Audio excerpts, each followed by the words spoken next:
한국에서 장사의 신으로 불리는 한 사람이 있습니다. 이름은 이현삼인데요. 이분은 양면 후라이팬을 만들어 가지고 대박을 터뜨린 사업가입니다. 여러분들 아시지요?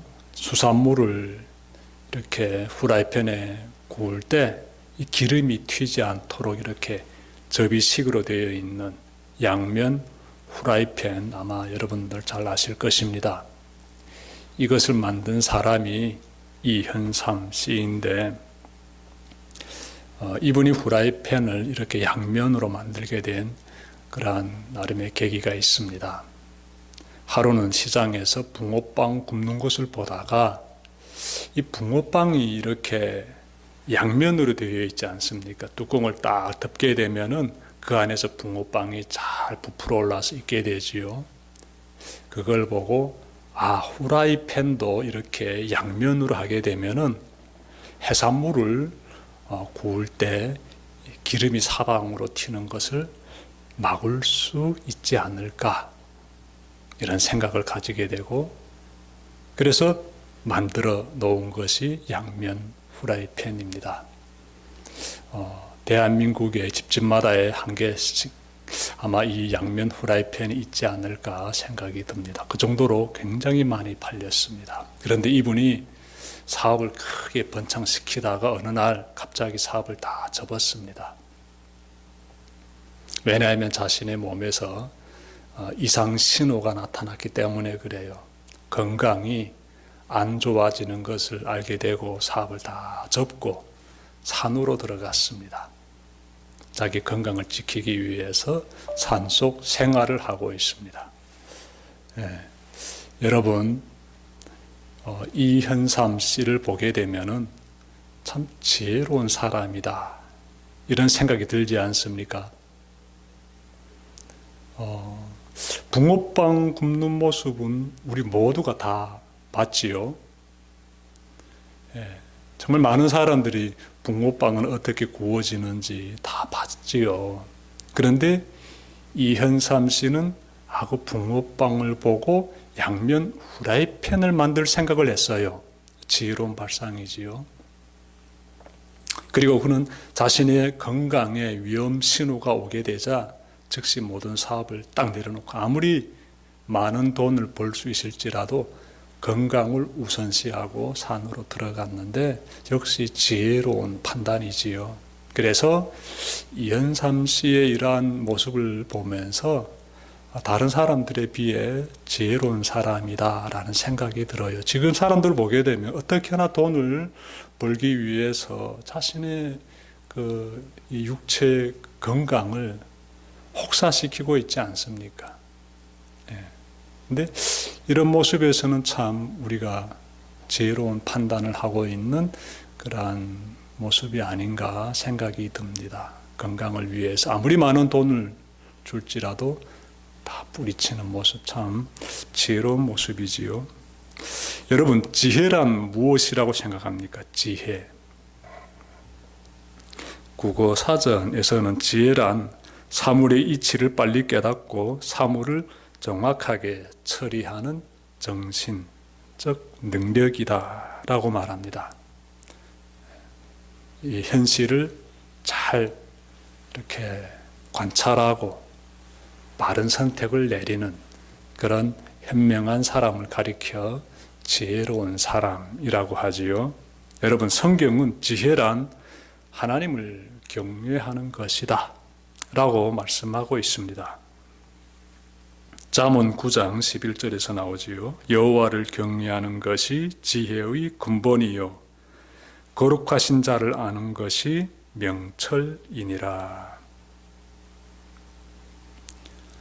지혜란 이 세상에서 이 삶을 어떻게 살아갈 것인가를 다루는데, 그 지혜의 근본이 하나님을 경외하는 데 있다, 이렇게 성경은 말씀하고 있습니다. 하나님께서 세상을 창조하시고 하나님께서 세상을 다스리시기 때문에 그 하나님의 모습에서 세상을 창조하시고 통치하시는 하나님의 모습에서 지혜가 발견된다 라는 것이지요. 시편 103편 19절에서 여호와께서 그의 보좌를 하늘에 세우시고 그의 왕권으로 만유를 다스리시도다 이렇게 말씀하고 있습니다. 하나님께서 세상을 다스리고 계신다라고 말씀하고 있어요. 하나님은 지혜의 하나님이시지요. 그 하나님께서 세상을 지혜로 통치하시겠지요. 안 그렇습니까? 지혜의 하나님께서 세상을 창조하시고 지혜의 하나님께서 세상을 지혜로 통치하시겠지요. 그런데 이 세상을 한번 둘러보십시오. 어떻습니까? 여러분들 보시기에 세상이 어떻습니까? 하나님의 지혜가 충만하게 넘쳐나면서 하나님의 선하심과 하나님의 의로우심이 넘쳐나고 있습니까? 체코의 작가 프란츠 카프카는 자신의 책 장편 소설인데 제목이 심판입니다. 심판. 여기에서 세상의 불의함에 대해서 다뤘습니다. 주인공인 요제프는 어느 날 아침 이유도 모른 채 체포됩니다. 그는 자신이 무슨 죄를 지었는지, 왜 체포되었는지 전혀 알지 못합니다. 그냥 갑자기 사람들이 와가지고 체포해 간 거예요. 체포된 이후에 이 요제프는 일상생활을 계속하지만 그래도 정해진 날에 법정에 가서 조사를 받아야 합니다. 그는 변호사를 내세워가지고 또 지인들을 총동원해가지고 나는 아무 죄가 없는 사람이에요라고 계속 항변하는데 이 사람의 말은 메아리처럼 사라져버리고 이 사람은 계속 어려운 그러한 조사를 받는 시간을 이어가게 됩니다. 재판 과정은 매우 비논리적이고 불투명하였으며 이 요제프, 이 주인공은 점점 혼란과 절망에 빠져버리게 됩니다. 법정의 권위와 체계는 이해할 수 없고 그는 점차 사회적으로, 심리적으로 고립되어 가게 됩니다. 그러다가 이 요제프는 1년이 되는 어느 날 2명의 사형 집행관에게 붙잡혀가지고 끌려가 사형당합니다.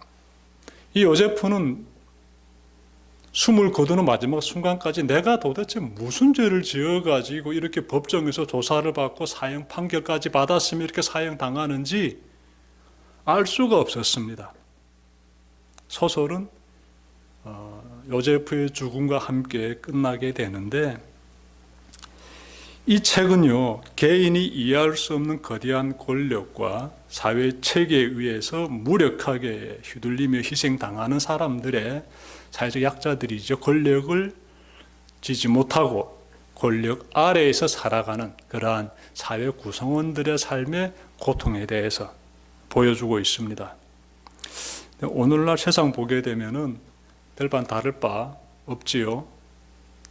강한 권력을 가지고 있는 집단이 있고 그 권력의 휘둘림을 받는 그러한 계층도 있지요.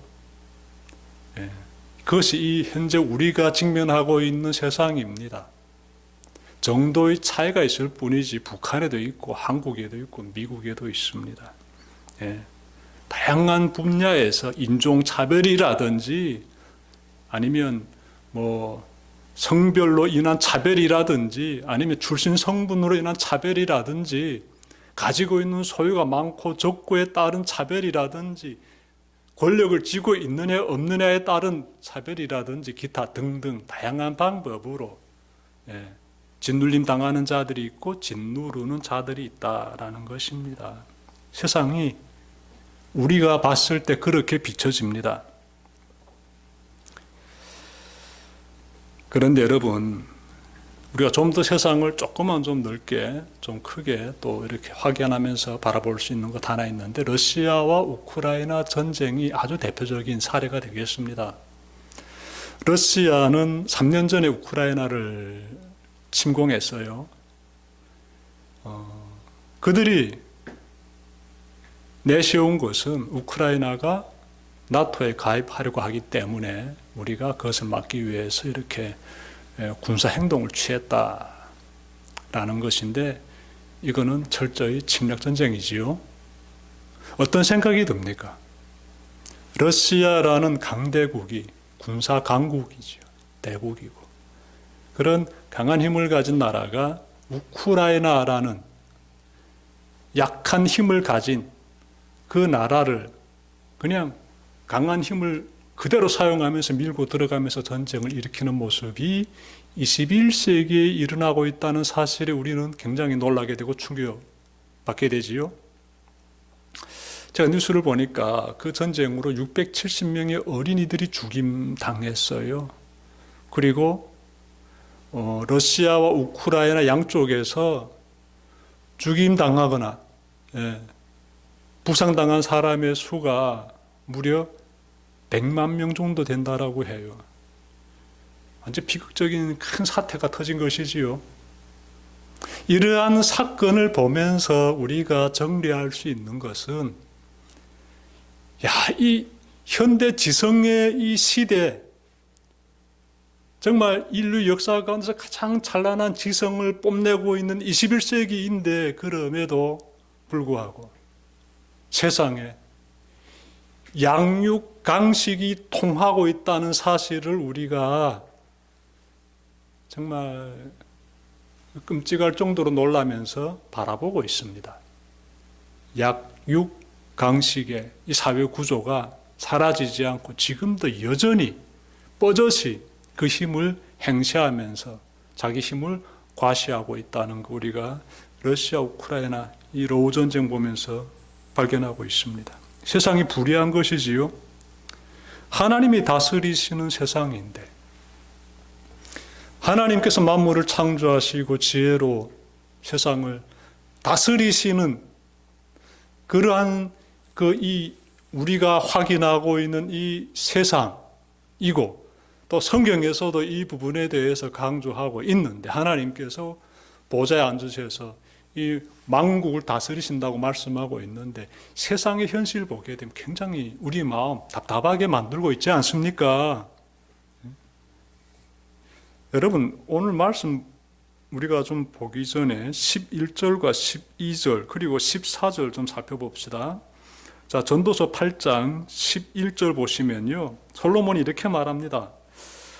악한 일을 하는데도 바로 벌이 내리지 않기 때문이다. 이런 내용이 나오고 있어요. 12절, 악한 사람이 100번 죄를 지어도 그는 여전히 살아있다 라고 또 말합니다. 자, 그리고 14절 보시면 악한 사람이 받아야 할 벌을 의인이 받는가 하면 의인이 받아야 할 보상을 악인이 받는다, 이렇게 말하고 있습니다. 이 지혜의 왕이지 않습니까? 솔로몬은 굉장히 지혜로운 사람이고 지혜자의 대표적인 인물이지요. 그가 무슨 말하고 있습니까? 이 세상 보니까 불의하다는 것이에요. 부조리한 사회다라고 말하는 것입니다. 모순된 일들이 터져나오고 있다. 어떻게 악인이 형통하고 의로운 사람이 고통 가운데 빠지느냐? 이거 문제가 있다. 세상이 지금 이런 것들로 인하여서 이 사회가 지금 흘러가고 있는 것에 대해서 지적하고 있지 않습니까? 왜 이렇지? 사회가 공의로워야 되는데, 사회가 평등해야 되는데, 어떻게 나쁜 짓을 한 사람이 더 잘 되느냐? 어떻게 착하고 선하게 사는 사람이 고통을 당하느냐? 이게 세상에서 이런 일들이 왜 일어나느냐? 지금 질문 가지는 것이지요. 이런 모습 보게 되면 어떻습니까? 지금 우리도 이런 사회에서 이런 문제들 쉽게 경험하고 있지 않습니까? 정직하게 세금 꼬박꼬박 잘 내고 거짓말 한마디 안 하고 하라는 대로 순종하며 사는 사람이 잘 삽니까? 아니면 슬쩍슬쩍 거짓말하면서 슬쩍슬쩍 겉모술수 부리면서 사는 사람이 더 편하게 잘 삽니까? 법을 적당히 어기면서 사리사욕 챙기는 사람이 떵떵거리면서 잘 살고 꼬박꼬박 법을 지키는 사람이 왠지 더 힘들게 살고 있지는 않습니까? 지금 그런 부분에 대해서 언급하고 있어요. 그래서 우리는 이게 도대체 어떻게 된 일이냐? 이 온 만물을 하나님이 통치하신다면서요. 우리 인간 세상도 하나님이 다 통치하고 계신다면서요. 그런데 왜 이런 일이 생깁니까? 하나님 도대체 뭘 하십니까? 이런 질문 가지는 것이지요. 여러분 어떻게 생각하십니까? 이 부분에 대해서. 오늘 본문 전도서 8장 16절과 17절 보시면요. 솔로몬이 이렇게 말합니다. 나는 마음을 다하여 지혜가 무엇인지를 알고자 하였을 때에. 이 무슨 말인가 하면요. 우리가 머리에 전신의 힘을 쏟아가지고 이 지혜를 가동시켜야 한다는 것이에요. 우리의 사고력 있지 않습니까? 이거 지혜가 분출돼 나오는 중요한 기능을 하고 있습니다. 우리의 사고력이, 우리의 두뇌가, 우리의 의식이 굉장히 그런 역할을 하고 있어요. 이 지혜는 저절로 생기는 게 아닙니다. 하나님이 우리에게 주시는 것인데 하나님이 주시는 지혜를 우리가 가지고 어떻게 해야 되는가 하면 굉장히 힘을 기울여가지고 집중해가지고 지혜를 발휘해 나가야 된다는 것이에요. 그래서 16절 보니까 이 사람이 마음을 다하여라고 해. 마음을 다하여. 지혜로운 사람은요 굉장히 부지런한 사람이에요. 집중해서 힘을 다해가지고 지혜를 찾아가는 사람이에요. 그런 사람이 지혜를 얻게 돼요. 그런 사람이 세상의 원리가 이런 것이었구나 깨닫게 돼요. 그래서 지혜로운 사람은 추상적인 걸 가지고 말하지 않습니다. 현실과 동떨어진 얘기를 안 한다고요. 지혜로운 사람은 사물을 보고 현실을 보고 문제를 포착해가지고 올바른 결정을 내립니다. 그래서 참으로 현명한 사람이다라고 말하게 되는 것이고 그런 사람이 또 하나님 믿는 사람들이지요. 그리고 그런 사람들 중에 대표적인 인물이 지금 우리가 만나고 있는 솔로몬인데 힘을 다해가지고 지금 지혜를 찾습니다. 마음을 다해가지고 지혜가 무엇인지 알고자 하는데 그는 밤낮으로 쉬지 않고 찾습니다. 말씀 보십시오. 땅 위에서 밤낮 쉬지도 않고라고 해요. 밤낮 쉬지도 않고 그 정도로 몰입하는 거예요. 여러분 이 땅에서의 불의함을 바라보면서 이 솔로몬처럼 힘을 다해가지고 밤낮으로 왜 이런 일이 생겼습니까? 하나님 하면서 하나님께 매달린 적이 있습니까? 그 지혜를 구한 적이 있습니까? 그런 사람이 지혜로운 사람이에요. 자, 솔로몬이 지금 그렇게 하고 있습니다. 그렇게 밤낮 쉬지 않고 하나님께 매달리고 있어요.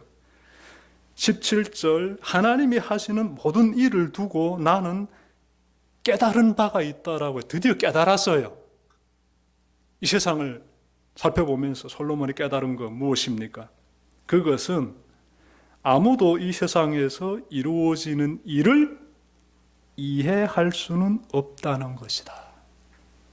중요한 내용이에요. 오늘 설교의 가장 중요한 부분이 되겠습니다. 아무도 이 세상에서 이루어지는 일을 이해할 수 없다. 여러분 내일 일을 장담하지 마십시오. 이렇게 될 것이다. 호언장담하지 마십시오. 꿈 깨십시오. 그런 일 일어나지 않습니다. 하나님이 하시는 일을 우리가 예측할 수 없기 때문에 그래요. 하나님이 하시는 일 우리가 알 수가 없지요. 세상에서 일어나고 있는 일들. 그래서 나는 그것을 깨달았다라고 말해요. 세상에서 이루어지고 있는 일을 이해할 수 없다. 그 뜻을 찾아보려고 아무리 애를 써도 사람은 그 뜻을 찾지 못한다. 혹 지혜 있는 사람이 안다고 주장할지 모르지만 그 사람도 정말 그 뜻을 알 수는 없는 것이다. 여러분 하나님이 우리에게 주시는 그 선지자적인, 예언자적인 그러한 메시지들이 있습니다. 징조라고도 해요. 예언이라고도 하지요. 일어나게 될 일들을 하나님께서 미리 당신의 백성들에게 말씀해 주실 때가 있습니다. 그 부분은 제외하고 솔로몬이 말하고 있는 것은 세상에서 일어나고 있는 불의한 일들에 대해서 우리는 어떤 마음의 자세를 가져야 하는지 그것을 지금 말하고 있습니다. 그래서 이런 말 하는 것이지요. 우리는 거기에 대해서 해답을 내릴 수 없다. 이것이에요. 하나님이 왜 그렇게 불의한 자들을 방치하시는지 우리는 모르겠다. 알 수 없다라는 거예요. 헤아릴 수 없다, 측량할 수 없다. 이 내용이 너무나 중요하고 이것은 성경에서 자주 발견할 수 있는 부분이에요. 여러분, 이사야서 55장 8절 보시면 이사야 선지자가 이렇게 말했습니다. 자, 하나님께서 이사야 선지자를 통해서 직접 하신 말씀인데 여기서 나의 생각은 할 때의 나의는 나의 하나님을 가리키고 있습니다. 나의 생각은 즉 하나님의 생각은 너희의 생각과 다르다. 너희의 길은 나의 길과 다르다. 주님께서 하신 말씀이다. 그러니까 하나님의 길을 우리가 헤아릴 수 없어요. 이것이 성경이 하고 있는 말씀이에요. 그래서 우리가 이런 생각을 가져야 됩니다. 하나님, 저 북한의 사회 구조를 보게 되면 굉장히 마음이 답답해집니다. 왜냐하면요, 하나님, 왜 하나님은 북한의 저러한 2,400만이 고통당하는 사회 구조를 계속 이렇게 방치하시는 것 같습니다. 그 옥령 그 지도자 독재 구조를 바꿔버리시면 얼마나 좋겠습니까, 하나님? 그러면 하나님의 사랑하심과 하나님의 전지전능하심이 그대로 온 세상을 향해서 활짝 일어나게 될 텐데, 드러나게 될 텐데, 왜 하나님은 그렇게 일하지 않으시고 계속 북한 백성들이 고통 가운데 있게 하십니까? 이런 속 타들어가는 질문 가지게 되는데, 여기에 대해서도 지금 우리가 답을 찾게 되지요. 우리가 생각하는 그러한 생각과 우리가 지금 걸어가는 그 길과 하나님의 생각과 하나님의 길은 완판 다르다는 것이지요. 우리는 하나님이 만드신 질그릇이고 하나님은 우리를 빚으시는 토기장이다. 이것이 성경이 또한 우리와 하나님 사이 관계에 대해서 하고 있는 말씀이지요. 그러니 우리가 어떻게 피조물이 하나님의 세계에 대해서 창조주의 섭리에 대해서 이러쿵 저러쿵 말할 수가 있겠습니까? 알 수가 없어요. 솔로몬은 이것을 깨달은 거예요. 여러분 주변에 악한 자들이 있습니까? 근데 그 사람이 너무나 잘 살아. 나보다 일이 더 잘 돼. 그 사람의 자녀들 우리 애들보다 더 잘 돼. 그리고 그 사람이 나보다 더 많은 돈을 벌어. 정말 악한 자이고 손가락질 받아 마땅한 자인데 너무나 잘 돼. 배 아파하지 마십시오. 성경 보게 되면은요, 하나님께서 그 부분에 대해서 또 분명히 짚고 넘어가십니다.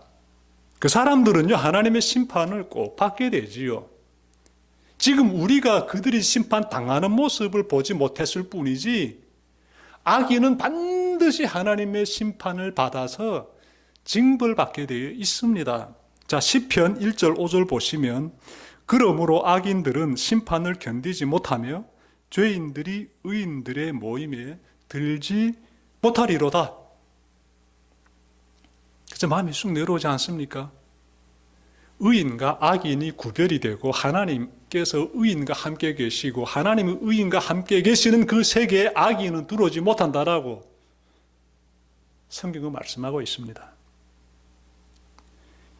이사야서 11편 11절, 이사야서 11장이죠. 11장 4절에서 공의로 가난한 자를 심판하며, 하나님이 하시는 심판이에요. 하나님은 공의로 가난한 자를 심판하시고 정직으로 세상의 겸손한 자를 판단할 것이며 그의 입의 막대기로 세상을 치며 그의 입술의 기운으로 악인을 죽인다. 이렇게 말씀하고 있습니다. 하나님의 말씀이 법이에요. 하나님의 말씀의 법으로 하나님의 말씀이 그대로 이루어지는 심판장에서 악인들은 사멸당한다. 이것이 성경이 우리에게 주고 있는 말씀이에요. 악인들은 하나님의 법정에서 하나님의 진노의 심판을 면치 못합니다. 자, 말씀 한번 제가 쭉 정리해 보겠습니다. 오늘 우리가 받아하는 말씀 여러분들 보시면서 세상의 불의함에 대해서 좀 시원하게 좀 답을 찾았으면 좋겠습니다. 그래서 오늘 말씀 보니까나 지혜로운 자 솔로몬이 내가 쭉 힘을 다해 가지고 정말 온 힘을 쏟아 가지고 살펴보니 하나님이 하시는 일은 우리가 측량할 수가 없다, 이 말을 했어요. 그러니 불의한 자들의 모습, 불의한 자들이 형통하는 모습, 선한 사람들이 고통당하는 모습, 여기에 연연하지 마십시오. 하나님은 하나님의 방식대로 하나님은 다 보고 계시고, 오늘 말씀에서 참 하나님께서는 당신의 공의와 당신이 가지고 계시는 정직으로서 의인을 품어주시고 그리고 악인은 멸하신다 라는 것입니다. 인격적인 하나님이시기 때문에 하나님의 인격적인 하나님이심을 우리가 오늘 본문에서 끝으로 또한 마음에 깨달아야 됩니다. 선인과 악인의 사이에서 하나님은 지금도 부르고 계신다는 것. 오늘 말씀을 통해서 너희들이 죄의 길에 가지 말고 나에게로 오라고, 의의 길로 오라고, 선의 길로 오라고 하나님은 지금도 우리를 부르고 계신다는 사실 꼭 기억하시면서 인격적인 하나님께 감사하면서 믿음의 이 남은 한 주를 또 잘 걸어가시기를 주님의 이름으로 축원합니다.